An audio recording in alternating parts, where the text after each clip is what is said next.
Hi there, I'm Jack from Twinkl, and today we're looking at how to explore the topic of the Winter Olympics and Paralympics through different subjects like maths or literacy.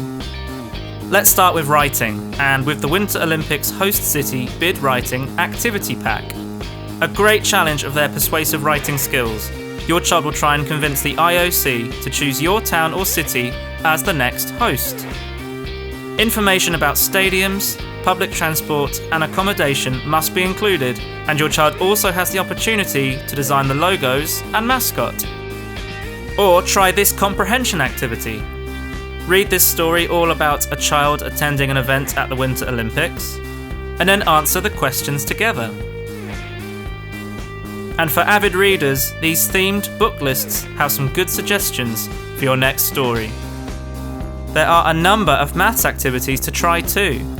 Practice placing coordinates into 4 quadrants and then join the dots to make a hidden picture.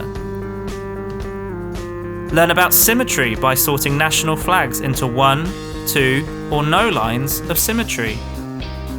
Or try these fun maths challenge cards to stretch Year 5 and Year 6 learners with some Winter Olympic themed investigations.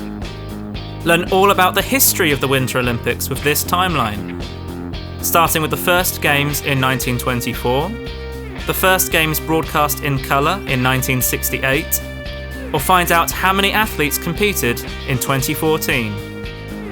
Or use geography to take a look at this global sporting event. Use an atlas to find and mark the host cities on the map. Thank you for watching. Make sure to like this video and subscribe to the Twinkl Key Stage 2 channel.